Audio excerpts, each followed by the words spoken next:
Agradecemos la anfitrionía y la asistencia de la maestra Elvira Adriana López Jacinto, directora general del Tecnológico de Estudios Superiores de Ixtapaluca.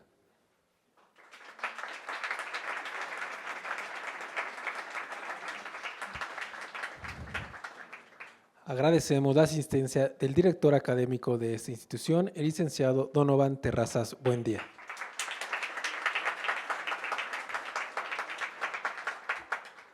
Agradecemos la presencia del director general del Instituto de Investigaciones y Formación en Derechos Humanos de la Comisión de Derechos Humanos del Estado de México, doctor Bernardo Almaraz Calderón.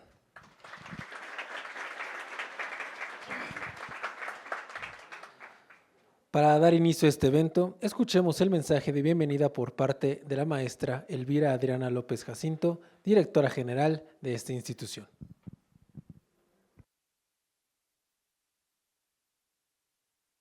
Muchas gracias a todos y a todas. ¿Cómo están? Bien, muy bien. Pues a mí me da mucho gusto tener este tipo de actividades. Yo sé que a veces lo saturamos un poco de actividades, pero ¿qué creen? Que al final esto es parte de su formación. A veces, y no me dejarán mentir, en este tipo de actividades, el contacto con la gente experta en los temas, el contacto con autoridades, a veces nos abre más otro tipo de conocimientos y refuerza lo que vemos en el aula.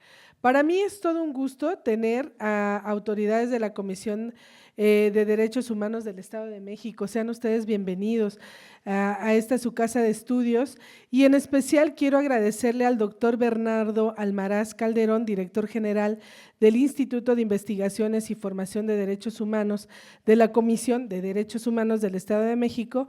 Asimismo, pues agradecerles a todos ustedes y a todo el equipo que hoy vienen a visitarnos y a presentarnos, y además nos regalaron un libro que espero de verdad lo leamos, porque eso es fundamental, ¿no?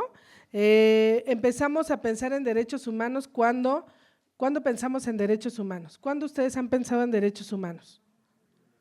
¿Cuándo qué? Cuando sentimos que violan nuestros derechos humanos, ¿no? Eso es cuando ya digo, hay derechos humanos. Pero ¿qué pasa habitualmente? Pues no nos damos cuenta que también nosotros violamos derechos de otros. Pero entonces sí es importante, ¿no? Muchísimas gracias. Como ustedes saben, no voy a hablar mucho porque los expertos son ellos, pero sí quiero decirles y agradecerles, y esta es su casa de estudios, estamos abiertos siempre a este tipo de actividades y se quedan con ellos. Bienvenidos, bienvenida, director, muchas gracias. Chicos, pongan atención, por favor, no nos dejen en mal.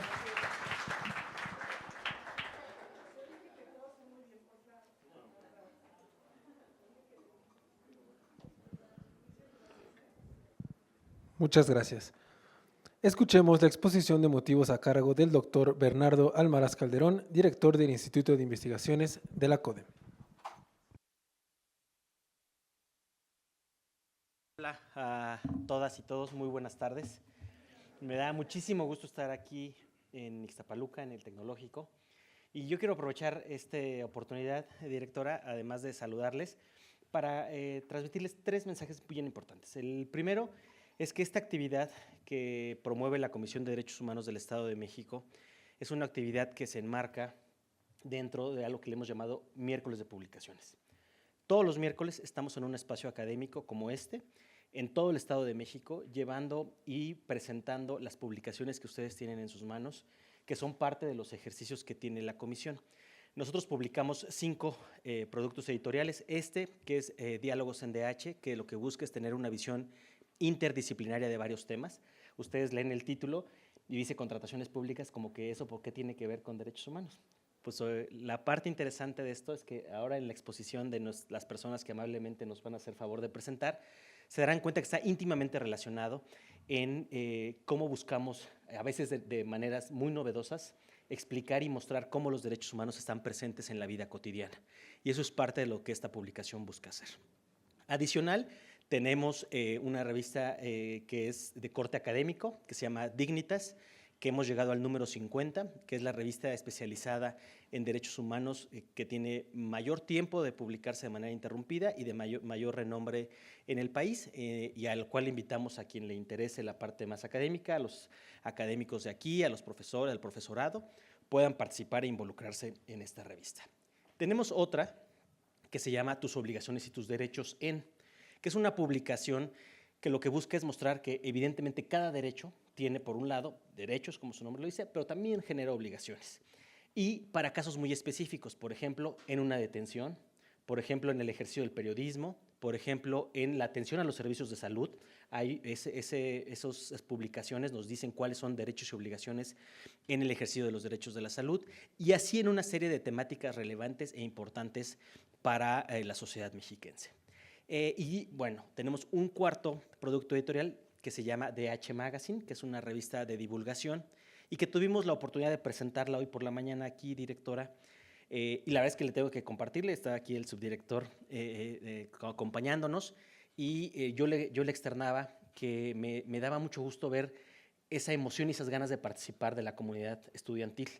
O sea, en otros lugares pues siempre todo el mundo participa, pero ya sabe que al principio como que da un poquito de pena y después todo el mundo ya va ganando confianza. Pues aquí no, en cuanto se dio la voz, 5 o 6 manos levantadas por el auditorio para poder externar sus temáticas. Y hubo un tema en particular, directora, que nos permitimos dar contenido, sobre todo para darle cauce a este ímpetu de la comunidad estudiantil. Nos platicaban en el marco de esta revista DH Magazine de atención a la contaminación y sus efectos en la salud, que hacen ejercicios en la parte de ingeniería ambiental de recolección de información, fotografías de la parte de la fauna y flora que hay alrededor de aquí de la comunidad, ¿no? Que es algo que hacen comúnmente los alumnos.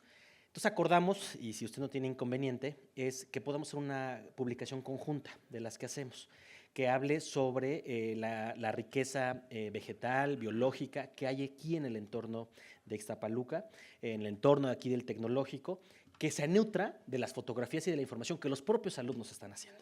Entonces, ahí de esa publicación, pues mire, ya salió esta publicación. Si no tuviera inconveniente, pues ya estaríamos trabajando con ese tema. Creo que es algo de lo que se busca hacer y que fundamentalmente es involucrar y mostrar que los derechos humanos están justamente para atender y ser puestos al servicio de la sociedad mexiquense.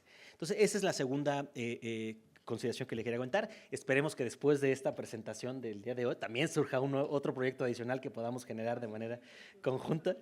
Entonces, yo creo que ya les picamos la cresta aquí a los alumnos de administración, que los de ya de ingeniería ambiental ya se quedaron con un proyecto que vamos a hacer de manera conjunta, y bueno, esperemos que eso se pueda generar. Y tercero, pues ya un tema más personal, directora, pues compartirle este interés y esta relevancia que siempre ha tenido el Tecnológico de Ixtapaluca en los diferentes espacios que hemos tenido oportunidad de colaborar.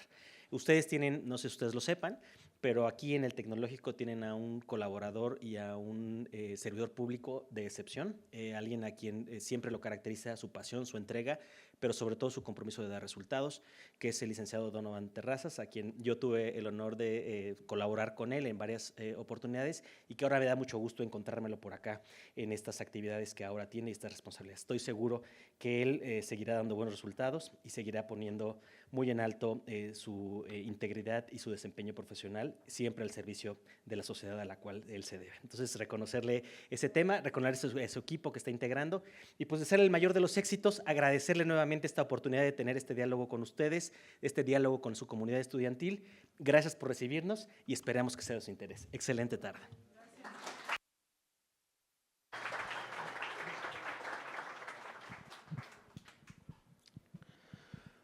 A continuación, presentaremos a nuestro moderador y panelistas para este evento. Como moderador nos acompaña el maestro Eduardo Nieves Alegre.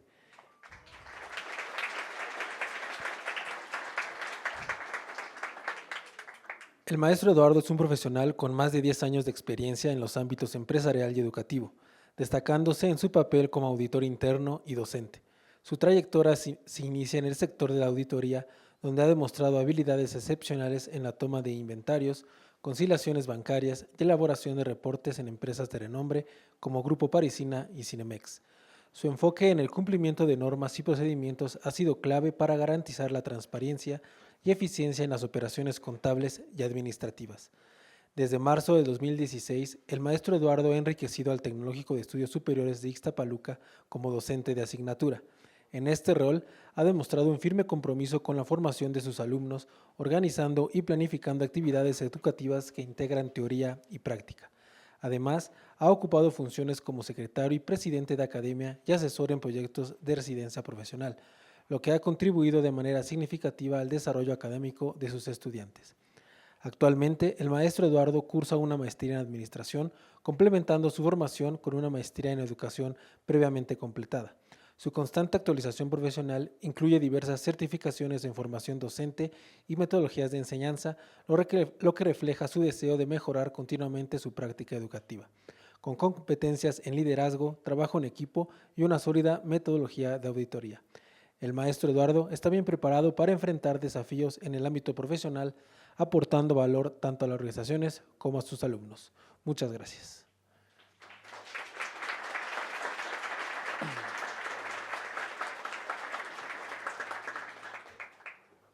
Como uno de nuestros panelistas nos acompaña la licenciada Jessica Susana García Cabrera. Jessica Susana García Cabrera es una servidora pública destacada con más de 15 años de experiencia en la protección y defensa de los derechos humanos. Ha liderado proyectos innovadores y ha trabajado con temas como justicia social y la igualdad de género. Egresada de la Universidad Autónoma del Estado de México, obteniendo el título de licenciada en Administración por aprovechamiento académico. Cuenta con un diplomado en Marketing Digital de la Universidad Autónoma del Estado de México, diplomado en Políticas Públicas con Perspectiva de Género de la UNAM. Muchas gracias.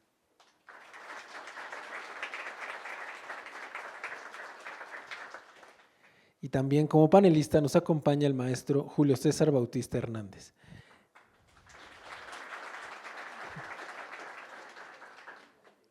Es maestro en Administración y Políticas Públicas por el Centro de Investigación y Docencia Económicas AC, especialista en Comunicación y Campañas Políticas, así como licenciado en Relaciones Internacionales, ambos por la UNAM. Se ha desempeñado en temas de comunicación política y políticas públicas en los ámbitos municipal y estatal. Asimismo, ha sido parte del Comité Académico del Programa Único de Especializaciones en Ciencias Políticas y Sociales de la UNAM y actualmente colabora con el Instituto de Investigaciones y Formación en Derechos Humanos de la CODEM. Muchas gracias.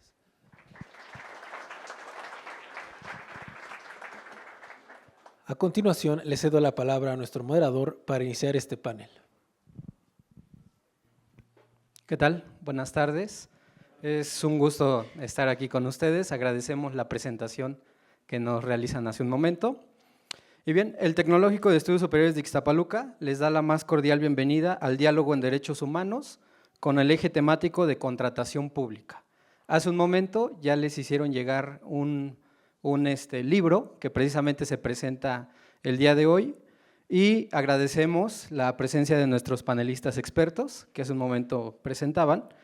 Y agradeceremos al auditorio nos apoyen de favor poniendo en silencio su celular para poder llevar a cabo de manera correcta el evento. Voy a explicar la dinámica que será la siguiente. Iniciaremos con una definición por parte de un servidor. Posteriormente, cada uno de nuestros panelistas nos viene presentando un artículo, el cual nos va a apoyar a explicarlo. Y posteriormente pasaremos a una sesión de preguntas y respuestas por parte de ustedes.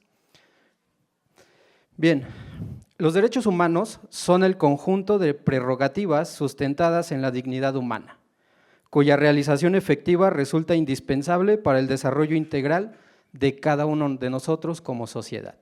A continuación, cedo la palabra a la licenciada Jessica Susana García Cabrera para que nos haga el favor de presentar su artículo. Muchas gracias, buenas tardes tengan todas y todos. Pues bueno, el nombre del artículo que seleccioné es El derecho humano a una buena administración en la contratación pública. El autor de este artículo es el doctor Miguel Ángel López Olvera, que a su vez es coordinador de este número 20, Diálogos en DH Contratación Pública. Espero poder sembrar la inquietud y que puedan consultar este y otros artículos que conforman esta obra. Y bueno, vámonos de lleno. Las contrataciones públicas, un tema de mucha novedad en nuestro país. Estamos en un momento muy importante e interesante, sobre todo por los ajustes y recortes presupuestales que se han ido dando, pero también por todas las emergencias sanitarias que se han suscitado en el país. Voy a ir refiriendo una serie de principios que el doctor López Olvera expone en este artículo. Y bueno, pues más bien estos principios yo los considero como los cimientos de la contratación pública. Resulta esencial observar y tomar en cuenta estos fundamentos, ya que no solamente se encuentran plasmados en la Constitución, sino que además conforman una serie de tratados internacionales en materia de derechos humanos y en combate a la corrupción. Principios como la igualdad de trato, la publicidad y claridad de las normas, expediente digital, derecho a la verdad y la transparencia y el acceso a la información. Considero que si no vemos y si no analizamos a la contratación pública desde estos principios, tendremos desde ahí grandes problemas. Los procedimientos de contratación pública deben distinguirse precisamente por la igualdad de trato. Si solamente le brindamos atención, disipamos dudas o tenemos una atención especial con algunas personas físicas o morales, estaremos cometiendo un atentado a la dignidad no solamente de lo individual, sino de lo colectivo. En la contratación pública se debe permear la transparencia y el acceso a la información pública, procurar usar todas las herramientas que nos ofrece ya esta nueva era digital, y esto con el objetivo de que todos los procedimientos de contratación pública puedan ser visibles y podamos, como ciudadanos, poder ir siguiendo pues, cuáles son los insumos, los bienes y las obras que el Estado necesita. Es bien sabido que la contratación pública es uno de los sectores más vulnerables a la corrupción, ya sea por los sobrecostos o bien por los pagos a empresas fantasmas. De igual forma, pues bueno, las adjudicaciones directas en las licitaciones. El doctor López Olvera, en este artículo, aporta la contraparte y nos expone las que debieran ser las obligaciones que deben regir el actuar de los participantes y de los contratistas. Es una parte muy fundamental, tanto los participantes como los contratistas, en el derecho a la buena administración pública. Y bueno, estos principios son el principio de lealtad, de veracidad, de colaboración y de responsabilidad. El autor señala que la lealtad debe vincularse con el principio del bien común. Las decisiones y acciones de los funcionarios y contratistas deben enfocarse en satisfacer las necesidades de la sociedad, priorizando el bien común. El principio de veracidad de los participantes y los contratistas tienen la obligación de ser claros en todas sus relaciones con la administración pública, evitando cualquier afirmación o aportaciones falsas. La colaboración garantiza el buen desarrollo de los procedimientos y las actuaciones administrativas, cumpliendo diligentemente todas las obligaciones razonables y justas que impone el ordenamiento jurídico. La responsabilidad se aplica tanto a los funcionarios como a los entes públicos contratantes, ya sea en el supuesto de que se les pueda sancionar disciplinaria o penalmente cuando incurran en conductas reprochables o no puede haber innovación. Definitivamente no puede haber innovación sin un sistema efectivo de responsabilidades.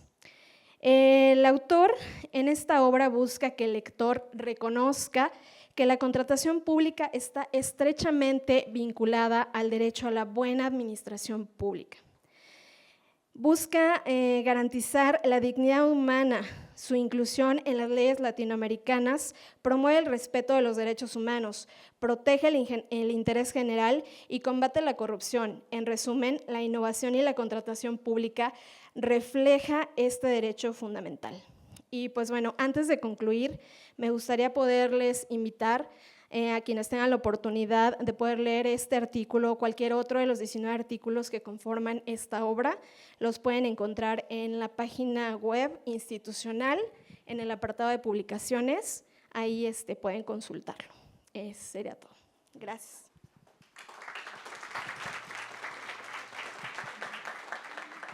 Muchísimas gracias, licenciada Jessica, por presentarnos este artículo tan interesante que forma parte de lo que es el libro que hace un momento nos obsequiaron.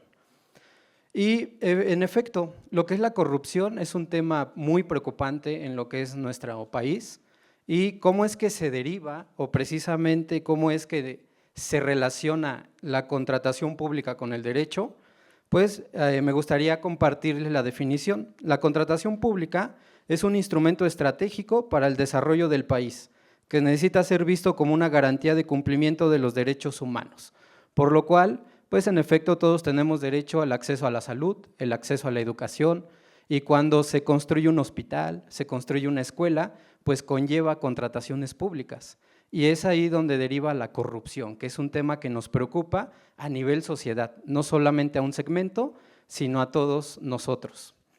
Bien, para continuar me gustaría hacer una pregunta al maestro Julio César Bautista, si nos hace el favor, de podernos decir qué problemáticas combate la contratación pública desde la óptica de los derechos humanos.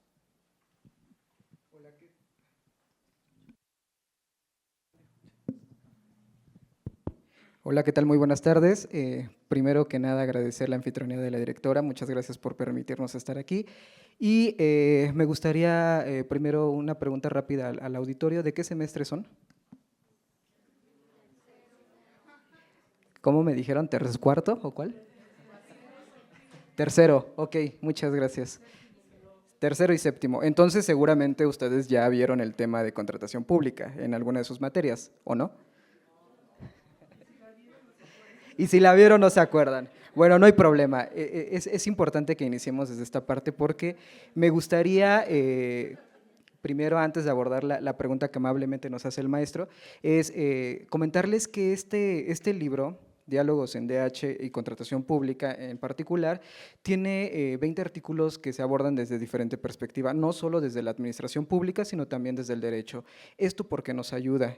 Si ustedes revisan el material que se les acaba de entregar, podrán encontrar 7 artículos teóricos. ¿Esto qué quiere decir? Que si van introduciéndose en el tema de la contratación pública, alguno de estos 7 artículos podría darles luz sobre los aspectos fundamentales de la contratación pública, qué significa, cuáles son sus limitantes, los alcances y los principales problemas que enfrenta en la actualidad.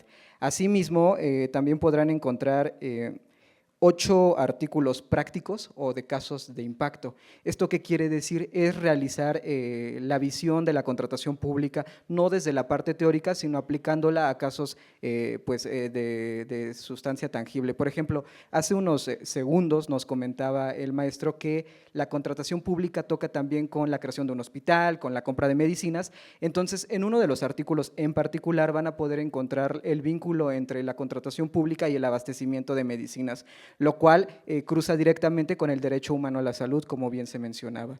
Finalmente, me gustaría, terminando el comercial, decirles que van a encontrar 5 artículos de experiencias internacionales. ¿Esto en qué nos ayuda? En que nos podemos empezar a transitar desde el aspecto local, regional, a uno internacional. Van a encontrar prácticas de la Unión Europea, van a encontrar prácticas en España, van a encontrar prácticas en México, Colombia y en Brasil. Entonces, este es un libro que está muy completo en cuanto a la parte teórica, metodológica y que puede tener mucho impacto para ustedes quienes están adentrando en el tema de la contratación pública, de la administración pública y que evidentemente el día de mañana van a ser personas tomadoras de decisiones, ¿no? En ese sentido, es muy bueno que vayan teniendo este tipo de materiales para que los puedan consultar y que vean que un tema, por decirlo tan sencillo o lineal como pudiera ser la contratación pública, tiene diferentes variables, diferentes niveles de análisis y eso nos puede ayudar a enriquecer la discusión. En ese sentido, pues me gustaría responder directamente la pregunta en donde nos dicen cuál es la problemática de la contratación pública con el tema de los derechos humanos. me voy a permitir leer la definición de contratación pública que realiza nuestra presidenta, la maestra Mirna Araceli García Morón, en el editorial de este libro, que dice, citándola, menciona: la contratación pública es una adquisición de bienes o servicios y arrendan creación de infraestructura y arrendamiento de creación de infraestructura, sin dejar de lado el cumplimiento del mandato constitucional de respetar, promocionar, proteger y garantizar los derechos humanos. Y me gusta iniciar con esta definición porque la contratación pública, se nos menciona, no solamente es la adquisición de bienes, es decir, no es solamente la compra de medicamentos, no es solamente la compra de insumos escolares, no es solamente la compra de algún otro material o insumo necesario para el gobierno, ¿no? Sino que también es creación de infraestructura, contratación para servicios o arrendamientos que el propio gobierno no tiene la capacidad de desarrollar o de proporcionar a la sociedad y que se ve en la imperiosa necesidad de contratar a un tercero. Y es aquí donde quiero vincular esta pequeña introducción con la pregunta que nos hacían con anterioridad. Y cuando hablamos de contratación pública, pensamos que simplemente nos limitamos a cumplir un ordenamiento jurídico, es decir, si se hace una licitación, cumplimos con todos los requisitos, se entrega la licitación, se aprueba, el licitante pues cumple con lo pactado en ese contrato y ¡pum!, se acabó. Ya la contratación pública es de 10. Técnicamente puede que sí, pero si nosotros lo vinculamos con los derechos humanos, nos vamos a dar cuenta que muchas de estas empresas que están siendo licitarias no cumplen con los estándares. Por ejemplo, hace un par de horas tuvimos una presentación de H Magazine que cruzaba sobre el tema de contaminación medioambiental. Sus compañeros tenían una pregunta y una inquietud muy importante. Ellos decían, ¿cómo podemos hacer para que las empresas dejen de contaminar si están cumpliendo con la licitación? Algunas otras no cumplen con las leyes. ¿Qué podemos hacer? Ahora yo lo cruzo con la contratación pública. No todas las empresas que son receptoras de las licitaciones tienen una conciencia social. ¿Esto qué quiere decir? Que se pone como primer lugar el eficientamiento de los recursos, pero con una variable económica. ¿Esto qué quiere decir? Que las empresas buscan maximizar el beneficio económico, sí, dejando de lado algunos aspectos de política en derechos humanos que les voy a comentar. Por ejemplo, si ustedes en este momento, no sé, habláramos sobre salud, que era el tema que mencionábamos hace un rato, ¿no? Si un estado, cualquiera que ustedes quieran, un estado decide comprar medicinas porque no tiene una farmacéutica propia, porque no tiene la capacidad de producirlo, nosotros pensaríamos que está cruzado únicamente con el derecho humano a la salud. ¿Están de acuerdo o no? ¿Sí? Bueno, pues también está cruzado con qué características tiene la empresa dentro del entorno. Por ejemplo, si aquí hubiera una empresa, una farmacéutica cerca del tecnológico y tuviera una licitación, no solamente tendríamos que preocuparnos por el abastecimiento de las medicinas que ciñen al contrato directamente, sino también al impacto que esa empresa pudiera tener en esta región. Es decir, que pudiera desechar material peligroso en las cuencas de los ríos, quizás en los ejidos, que quizás produzca una pestilencia. Entonces esto estaría cruzando con el derecho humano al medio ambiente, ¿no? A un buen medio ambiente. Ahora bien, si esa misma empresa presenta prácticas de explotación laboral, estaría incumpliendo con el derecho humano al empleo digno. Y si a eso le sumamos que esa empresa en un 80% son hombres, pudiéramos cruzarlo también con la equidad de género. ¿Están de acuerdo?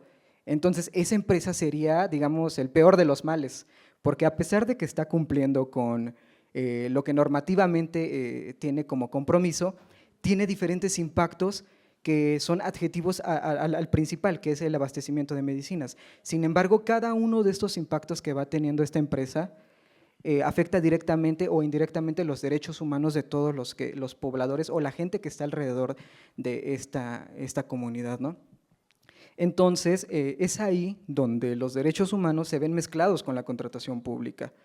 Y es algo de lo que se está tratando en este libro y de lo que se busca transitar, de la idea de la eficiencia económica, de la eficiencia de los contratos, hacia una responsabilidad social, una responsabilidad medioambiental y una responsabilidad económica, claramente, ¿no?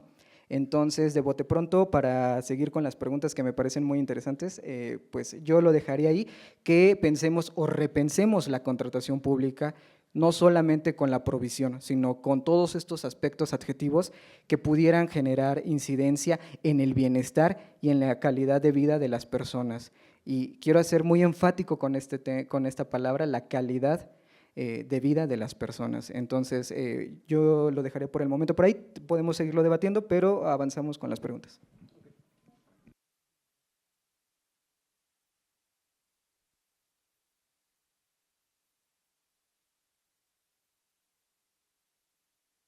Muchísimas gracias, maestro, por su valiosa aportación, que precisamente nos amplió esa visión que en algún momento podíamos tener, ¿cierto? Ya nos explicó de manera detallada cómo es que esta empresa podría violar diversos derechos, no nada más el del acceso a la salud. Y también, pues precisamente me gustaría resaltar que México, a pesar de que hay áreas de oportunidad, ha sumado demasiados esfuerzos para velar por los derechos humanos de nosotros como sociedad. Y un artículo que me llamó la atención, tuve la oportunidad de poder revisar el libro previamente, fue de España. España se basa en la integridad, y la integridad es hacer lo correcto aunque nadie te esté observando. Entonces, no es, precisamente ahí hay una analogía que me gusta compartir, donde honestidad habla de un hecho o de un momento donde me están observando y soy honesto, pero cuando nadie me ve, ¿qué hago? Es ahí donde viene precisamente lo que llamamos integridad. Entonces, España, que es de la Unión Europea, basa mucho este artículo en integridad. De hecho, resalta el término y pues me gustó compartir precisamente este artículo que pude revisar previamente.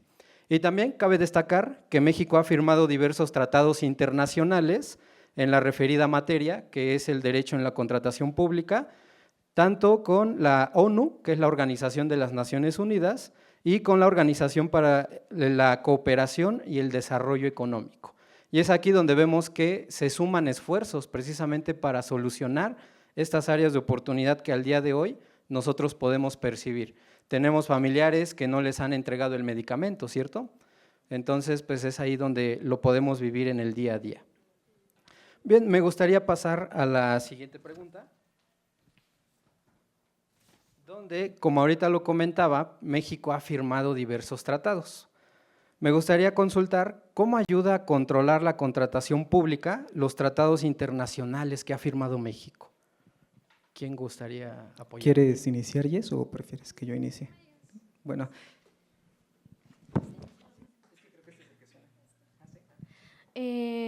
Pues bueno, al firmar los tratados internacionales, México está obligado a regular y a cambiar un poquito su normativa. Esto no muchas veces sucede así. Por ejemplo, pude revisar estadística de INEGI y hablaba que en el año 2023 el 90% de las licitaciones se dieron de manera directa. Hablaba que en el año 2020, por ejemplo, hay una plataforma, no sé si a lo mejor ustedes han escuchado de ella, que se llama Compranet. Ahí no están la mayoría de los contratos tal cual deben estar. Entonces, imagínense, si en ese tipo de cosas que son mínimas no se cumple al 100%, pues sí creo que estamos un poquito rezagados. Son muy pocas las normativas que se han ido armonizando con estos tratados. No sé si a lo mejor quieras comentar algo tú, Julio. Sí, muchas gracias. Rápidamente, pues el tema del cómo se regula la contratación pública a través de los marcos internacionales, me gustaría comentarles algunos datos interesantes. No sé si sabían que, por ejemplo, en la mayoría de los países, en promedio, del 20 al 30% del Producto Interno Bruto se destina a contrataciones públicas, ya sean, por lo que les comentaba, compra de algunos bienes o arrendamientos o infraestructura, del 20 al 30% del PIB de todos los países. Entonces resulta una cantidad exorbitante si vemos que el PIB de cada país, y en ese sentido pues resulta muy importante tratar de regularlo.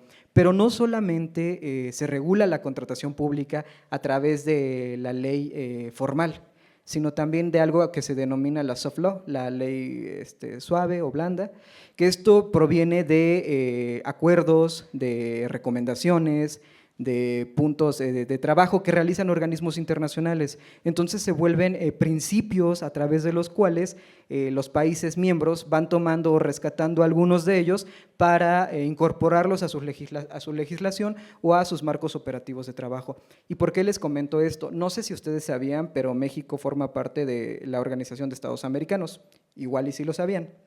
Pero ¿cuántos saben que México forma parte de la Red Interamericana de Compras Gubernamentales, de la propia OEA? En esta red se emiten estos principios que versan o resumen un poco lo que hemos platicado, que las compras públicas tienen que ser con perspectiva de género, que tienen que ser sustentables, que tienen que ser ecológicamente positivas, que tienen que cumplir con estándares laborales, con estándares sociales, con estándares de inclusión, y eso es sumamente interesante porque al final de cuentas de estos trabajos colectivos van surgiendo iniciativas que se vuelven tangibles. Entonces, la ley suave o el soft law no simplemente es una recomendación, sino que posteriormente sí se puede ver materializada. Y en ese sentido, les comento el caso de República Dominicana, en donde ellos reformaron toda la dirección de compras para poder hacerla socialmente responsable. Y en ese sentido, tienen un catálogo con puntitos que dicen, a ver, tu empresa, lo que les comentaba al inicio, ¿se acuerdan? Que comentan, tu empresa quiere tener un contrato público para un bien o un servicio, ¿nos puedes decir si cumple con la equidad de género? Sí, no. ¿Nos puedes decir si cumple con el cuidado medioambiental? Sí, no. ¿Nos puedes decir si tu empresa respeta los derechos laborales? Sí, no. Y con base en esas categorías se van asignando puntos. Y las empresas que son mejor puntuadas son las que ofrecen el servicio al Estado, independientemente de que sean las empresas con los costos más bajos, porque estamos transitando de esa eficiencia de los recursos hacia la inter y transgeneracional de la sustentabilidad de los recursos y de los bienes. Entonces, esto va a ser un tema que va a cruzar para cada uno de ustedes y que van a tener que tomar decisiones, porque en algún momento se van a ver en la encrucijada de, ok, compramos o damos un contrato a lo más barato o a lo que puede tener un impacto positivo. Quizás no en el corto plazo, sino en el mediano o en el largo plazo. Es decir, quizás promoviendo una política de equidad, ¿no? De inclusión de las mujeres en el mercado laboral, de madres en el mercado laboral, porque ustedes saben perfectamente que ser mujer y ser madre pues implica en algunos casos ser excluidas del mercado laboral. Entonces, las empresas que tengan algunos aspectos o algunos medios para que estas personas puedan ser incluidas dentro del mercado laboral, pues tendrán unos puntos extra que pudieran hacer que se conviertan en empresas socialmente responsables y que puedan generar un impacto positivo o una externalidad positiva, no solo en el corto plazo, que es entregando el bien, sino en el mediano y en el largo plazo, al crear una política pública con enfoque de derechos humanos y también un cambio social, ¿no? Entonces, esto es lo importante de la regulación. Esto es importante porque no solamente se basa en una ley, sino se basa en unas prácticas a nivel global. Es decir, estamos transitando de un modelo hacia otro que sin duda tiene muchos aspectos de mejora, pero que se puede ver en la práctica. Entonces, les recomiendo mucho que lean el caso de la República Dominicana. Entiendo que las dimensiones nacionales son diferentes en cuanto a México, sin embargo, como estudio comparativo puede sernos bastante útil para ver qué se está haciendo, cómo se está haciendo, qué impacto se está teniendo, si está funcionando o no. Entonces, yo concluiría mi intervención en ese sentido. Muchísimas gracias, maestro. Agradecemos sus valiosas aportaciones. A continuación, se llevará a cabo la sesión de preguntas y respuestas por parte de nuestro auditorio. Entonces, bien, me gustaría consultar con ustedes. Estoy seguro que tienen demasiadas preguntas. Es un tema muy interesante, el que ahorita nos están presentando nuestros panelistas expertos. Entonces, ¿me ayudan de favor levantando la mano? ¿Quién tiene alguna duda que quisiera realizar? Preguntas. Allá atrás, Iram, de favor.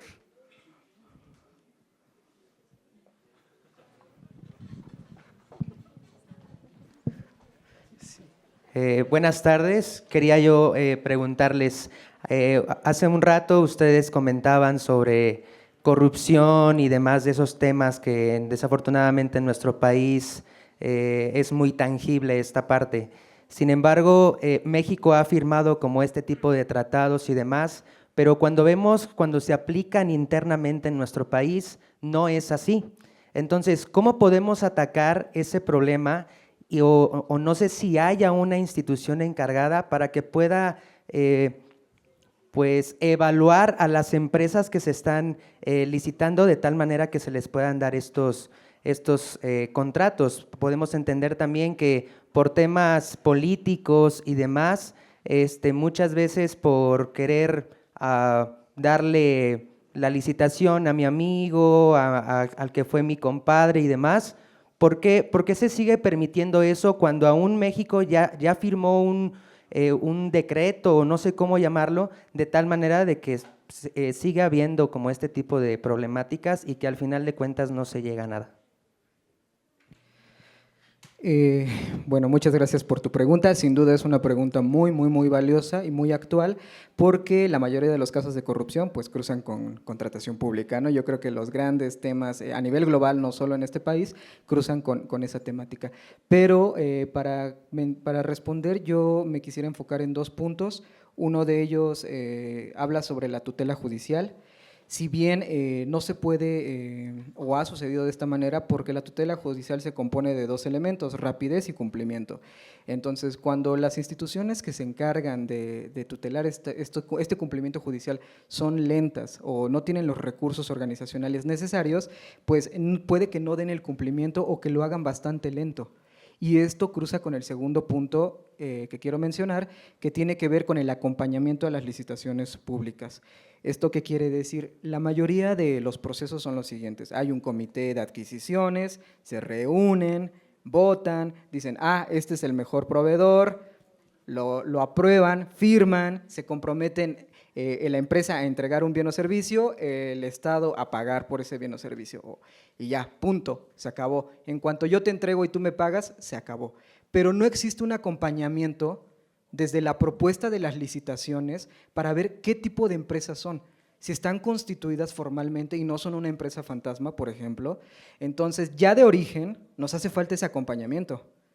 Posteriormente nos falta el acompañamiento de lo que les comentaba con anterioridad.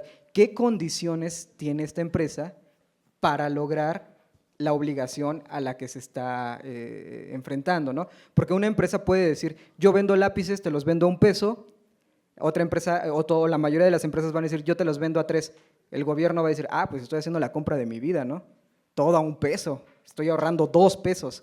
Pero no se ponen a investigar si esa empresa tiene las capacidades laborales, organizacionales, productivas, sustentables para poder producir eso, porque no es lo mismo tener una empresa que produzca 10 lápices al año a una empresa, o que a esa misma empresa se le pidan 2,000 lápices en un año. Entonces, las capacidades productivas van a ser diferentes y no es ningún tema de ilegalidad. O sea, la empresa participó con las capacidades que tenía, con los precios que tenía y ganó, fue legal. Pero de ahí a que pueda cumplirlo, no es otro tema, ¿no? Y aparte no está ese acompañamiento de decir, bueno, ya te di la licitación, ahora quiero ver que si no tienes las capacidades hoy, las tengas dentro de 3 meses. Y se va dilatando y se va dilatando. Entonces, en ese proceso, pues se pierde justamente lo que tú mencionas, que es el control de la licitación, el control de ese bien o servicio, y finalmente, ¿en qué impacta? Dice la empresa, pues embárgame, no tengo dinero, no te lo puedo entregar, ni modo, buena fe tengo, pero las capacidades no las tengo. Y entonces, aunque no es un caso de corrupción, sí puede ser un caso de falta de responsabilidad jurídica y que empieza a pegar. ¿Y ahora qué pasa? Hay que meter ese caso al sistema jurídico para que le den celeridad, para que le den cumplimiento, y si no lo hacen, queda como en el limbo, ¿no? Archivado dentro de los tantos pendientes que tendrán las instituciones encargadas de hacerlo. Entonces, ese es el proceso, y si vamos viendo a la contratación pública como un continuo, tenemos aquí la propuesta y tenemos de este lado la entrega del bien y servicio, aquí arriba tenemos los impactos y acá abajo tenemos las capacidades, ¿no? Entonces, la intención de esta charla es ver a la contratación pública no solo como un tema lineal, sino como verlo verlo como un ecosistema, ¿no? En donde están interviniendo todas estas cuestiones y que finalmente yo agregaría un tercer elemento para vigilar a las contrataciones públicas, que es el acceso de la ciudadanía a la información pública. Nuestra compañera hace un par de minutos nos mencionaba que no todos los contratos están en Compranet.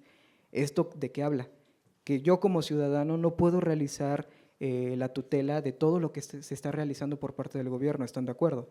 O sea, yo no puedo preguntar algo de lo que no sé si hay o no hay información. Yo no puedo quejarme o yo no puedo exigir un derecho humano a la buena administración pública cuando ni siquiera hay transparencia. Entonces, estos son los elementos que convergen en este contexto, en este ecosistema que les comentaba sobre la contratación pública. Entonces, a grandes rasgos y resumiendo mi participación, que creo que ya se extendió bastante, les diría que por qué se desatan casos de corrupción o por qué también no se cumple con las buenas prácticas de las compras. Uno, que mencionamos, o ya se les olvidó. Híjoles, ya se durmieron. Bueno, les recuerdo, el número 1 tiene que ver con la tutela judicial. Esa tiene que ver con las instituciones que se encargan de garantizar que se cumpla con eso, ¿no? 2, que no hay un acompañamiento en las licitaciones. Y 3, que no hay información disponible a la ciudadanía para poder exigir su derecho a la buena administración pública. Y en ese sentido yo agregaría un apéndice a este tema, ¿no? Que sería la presión social. Cuando la sociedad normaliza la corrupción en unas instituciones, cuando la sociedad normaliza que las compras se hagan con sobreprecios o que no se cumplan, pues evidentemente el gobierno no tiene ningún incentivo para tratar de corregir estos temas, ¿no? Dicen, bueno, pues la gente sabe que pues no estoy cumpliendo, pero no me dice nada. Entonces, ahí está también la labor social, ahí está también la responsabilidad de cada uno de nosotros y también está la responsabilidad de cada uno de ustedes como futuros tomadores de decisiones, que puedan ver esto no solo como una parte de administración pública, sino una situación de incidencia social, como les comentaba al inicio, ¿no? Una situación de beneficio colectivo. Entonces, espero haber respondido tu pregunta o acercarme a la respuesta y dejaríamos que alguien más nos pregunte. Muchísimas gracias por su valiosa respuesta. ¿Alguien más? ¿Una pregunta más? ¿Alguien más que quiera participar? ¿No? Todo muy claro, ¿cierto? Ya es la hora. Perdón, adelante. Bueno, pues yo tengo una duda en relación a el impacto en el tema de derechos humanos, porque si bien es cierto ya hay todo lo que nos han comentado, pero todavía nosotros seguimos con convenios o compras o contratos consolidados, es decir, nosotros nos adherimos a algo que ya está. Eso, ¿cómo lo intercalamos con este tema de derechos humanos?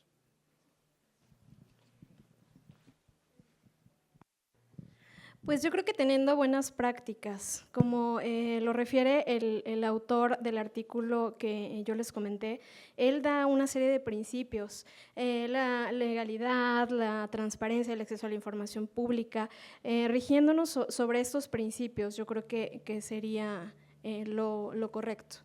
No sé si quieras… Sí, bueno, también no solamente seguir las buenas prácticas, porque eso el compañero lo refutaría con su primer pregunta, en donde dijo, ok, tenemos buenas prácticas, tenemos derecho, tenemos leyes, pero pues hay casos de corrupción, hay casos de incumplimiento, ¿qué onda, no? Ahora sí que como diría Jordi Rosado, ¿qué onda con la contratación pública, no? Entonces, ahí yo diría que el tema cruza también con un tema de gobernanza y debilidad institucional. Cuando las instituciones no fungen con su capacidad de contrapeso, entonces se empieza a desvirtuar la gobernanza. Es decir, por ejemplo, en este tema de la contratación pública no se ciñe únicamente a una institución, sino que cruzan varias, la encargada de Compranet, la encargada de revisar las buenas prácticas, la institución encargada del seguimiento o los impactos de las normas oficiales, de esta que te dice que un producto sí cumple con lo legal. Entonces, cuando no tenemos esa armonía institucional, pues esa gobernanza se rompe. Y con una institución que deje de hacer lo que le toca, es muy difícil que empecemos a bajar todas las buenas prácticas, porque se puede quedar atorada aquí. Entonces, veamos a las buenas prácticas con esta pregunta que amablemente nos hace la directora. Ahora veámoslo así, de arriba hacia abajo, ¿no? Arriba está la ley, ¿no? O los marcos normativos, ya, cualquiera que ustedes quieran. Abajito están las buenas prácticas, que son recomendaciones, o sea, tú no estás obligado a cumplirlas, son buenas recomendaciones. Ya ese sería el siguiente nivel. Abajo están las instituciones encargadas de implementar lo que está ahí arriba. Y abajo, en las instituciones, están las personas que operan directamente cada una de estas instrucciones. Entonces, si lo vemos de arriba hacia abajo, y en alguno de estos niveles hay un tema de inestabilidad institucional o debilidad institucional, evidentemente el esquema se rompe, ¿no? O sea, queda en algún lugar, puede que la compra no se haya consolidado o no haya sido de forma correcta, primero porque la norma está mal, segundo porque seguimos quizás malas prácticas o las entendimos mal o las implementamos mal, tercero porque las instituciones no tienen la capacidad de implementarlas y en este sentido paralelamente están las empresas, o sea, no hay nadie que pueda ver que las empresas realmente cumplan con lo que tienen que cumplir y que mejoren como tienen que mejorar, y abajo quizás están las personas que al redactar un contrato, que al revisar estos contratos, que al revisar las situaciones, se equivocan porque somos humanos y tenemos el error humano. Entonces, cuando lo vemos de arriba hacia abajo, uno de estos niveles que esté roto, pues impacta directamente con estos temas de contratación pública. Entonces, me van a decir, pues qué chiste tiene estudiar la contratación pública, ¿no? Pues no tiene solución. ¿Qué onda? Yo los invitaría a repensarlo de abajo hacia arriba, Ahora vamos a darle ese seguimiento de manera invertida, porque entonces volvemos a lo que les comentaba con anterioridad. Si la sociedad empieza a hacer presión, si empezamos a exigir transparencia y exigir acceso a la información sobre las compras, instituciones y empresas que forman parte de este ecosistema, entonces nosotros podemos empezar a exigir que cada institución hacia arriba vaya haciendo lo suyo y quizás velar más adelante que las instituciones que estaban acá estén alineadas a las buenas prácticas y que las buenas prácticas estén alineadas a las leyes que nosotros tenemos. Si llegase a faltar alguna, pues la actualizamos, la acomodamos, pero yo los invitaría a repensar el tema de la contratación pública de dos vías, ¿no? De arriba hacia abajo y de abajo hacia arriba, para que podamos entender que no es un tema abstracto, que es un tema que nos toca directamente a nosotros, porque yo me imagino que todos han pasado por una calle con baches, ¿no? O han pasado, seguramente, bueno, aquí no, pero de donde yo vengo sí. Entonces, y no solo uno, ¿no? Hasta parece que los estoy coleccionando ahí, que juntas tus 10 baches y ya te dan una llanta nueva, ¿no? Entonces, todos al pasar esto, y seguramente, espero que sea solamente yo, quien pasa un bache, vemos que la gente se molesta, vamos y nos quejamos en el ayuntamiento y nos dicen, órale, les vamos a pavimentar, ¿no? Ponen el chapopote, todo perfecto el primer día, al segundo día ya se levantó y dices, ¿qué onda, no? Si lo acaban de arreglar, o seré yo que estoy muy pesado en mi coche porque comí de más, o ¿qué pasó, no? ¿Qué pasó que se levantó ese chapopote? Y la factura, bueno, fueron 1 millón, 3 millones y pico, ¿no? De un bache. ¿Por qué? Porque taparon el bache con el mejor chapopote que pueda haber a nivel mundial. Porque la aplanadora que pasó por encima es la mejor aplanadora que puede haber. Entonces, ¿dónde estuvo el problema? ¿O es la tierra que dice, no, yo no quiero pavimento, yo así como estaba con polvo, con piedras, con todo, y la rebota? Pues no, ¿verdad? Entonces, evidentemente ahí es un tema de contratación pública y tiene que ver con lo que les comentaba al inicio, ¿no? Entonces, sin duda las prácticas tienen que venir de abajo hacia arriba para que podamos exigir este tipo de casos que son muy tangibles. No quiere decir que sea la compra de millones y millones y millones de vacunas contra el COVID, por ejemplo, que son los grandes números, sino también qué pasa con las contrataciones públicas para el alumbrado, para la pavimentación, para la tubería incluso, ¿no? O sea, este tipo de cuestiones son tangibles y en tanto nosotros como ciudadanos no cumplamos con la responsabilidad que tenemos, pues evidentemente se va a desvirtuar este ciclo, ¿no? Entonces yo los invitaría también a, siempre que hablemos de contratación pública, pues acordarse del bache, ¿no? Para decir, no es algo abstracto, es algo que yo vivo directamente y que sí me impacta de forma diaria, ¿no? Muchísimas gracias, gran aportación que precisamente nos amplía esa visión, la aportación de nuestros panelistas. Bien, ¿alguien más desea realizar una pregunta? Ok, bueno, entendiendo esta parte de la contratación pública y pues los procesos que cada institución realiza, ¿no? Para poder cumplir con esta transparencia que se realiza dentro de cada una de estas instituciones, por la parte de lo que manejan, por ejemplo, en el Compranet. Mi pregunta es, ¿existe alguna autoridad, llámese un auditor, que pueda como cotejar esa parte de que lo que se registra en Compranet sea lo real y que aparte de eso, obviamente yo entiendo que pues muchas cosas o muchas instituciones manipulan esta información, ¿no? Entonces, como para que puedan tener algo para ver si es lo real, no creo, pero más bien como para cotejar que lo que se gastó según es lo correcto. ¿Existe alguien, algún auditor o qué autoridad es la que se encarga de eso? Bueno, a nivel federal existe la Auditoría Superior de la Federación, que es el ente que revisa cada uno de los contratos y que revisa que el gasto público se ejecute conforme fue planeado. Es decir, si yo te doy 100 pesos me tienes que comprobar en qué se gastaron y qué fue en lo que yo te había aprobado en los presupuestos estatales. Entonces, ese sería la institución, pero directamente de compromete. Es que la Auditoría Superior de la Federación audita todo el aparato gubernamental a nivel federal, todos los programas, sí, sin duda ahí los vas a encontrar. Hay algunos locales, por ejemplo, el órgano superior de fiscalización del Estado de México, que obviamente está enfocado en las compras, en el ejercicio del presupuesto del Estado de México, y así en cada entidad. Entonces, esto toca o trastoca el tema del Sistema Nacional Anticorrupción, toca algunos temas que se encargan como de verificar que todo se haga conforme a la ley, y yo añadiría, déjame pensar algún otro de los que yo recuerde, quizás también los órganos de transparencia también podrían ser, ¿no?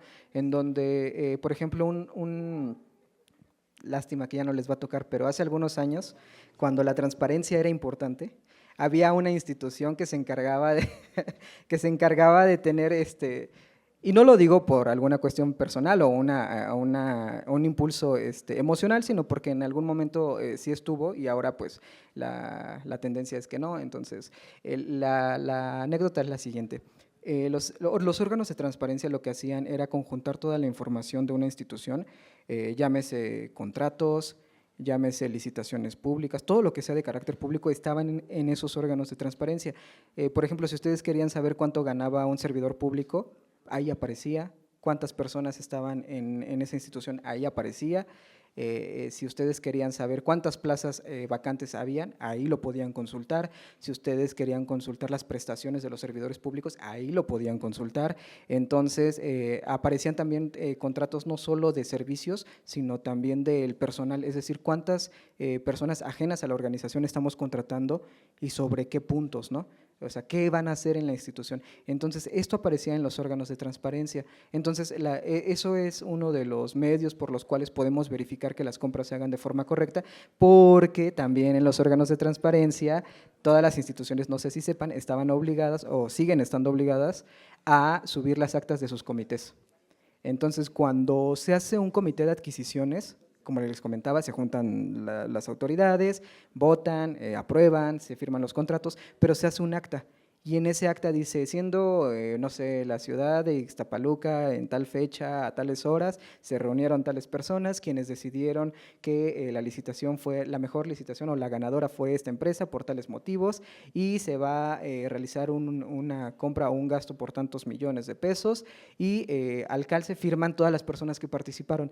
Entonces, eso al estar en transparencia, ustedes pueden verificar qué se está gastando, quién lo está gastando, cómo se está gastando y a través de un acta. Ya después pueden, los invito también a que puedan utilizar los recursos de solicitudes de información en donde ustedes mismos pueden decir, pues cuánto costó la calle de aquí de mi colonia, ¿no? Mandan una solicitud de información a su ayuntamiento y ellos están obligados a responderles cuánto costó y si ustedes son más específicos, qué empresas participaron y cómo se aprobó o cuál fue el proceso de aprobación. Entonces, yo los invitaría a utilizar todos estos procesos. Algunos son más directos que otros. Por ejemplo, las solicitudes de transparencia sí son más directas que, por ejemplo, de la Auditoría Superior, porque eso es un ente institucional que tiene sus auditorías programadas, pero nosotros podemos hacer eso, ¿no? Entonces, ese sería uno de los medios para tratar de verificar que todo se haga conforme se supone debería hacerse, ¿no?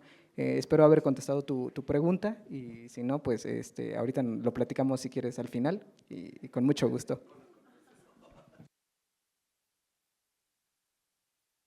Ok, muchísimas gracias. Bien, agradecemos las valiosas aportaciones de nuestros panelistas expertos, la licenciada Jessica Susana García Cabrera, para quien pido un fuerte aplauso, de favor. Muchísimas gracias. Y para el maestro Julio César Bautista Hernández. Agradecemos su valiosa atención y presencia. Cedemos los micrófonos a nuestro maestro de ceremonia. Muchas gracias, agradecemos su asistencia y que tengan una excelente tarde.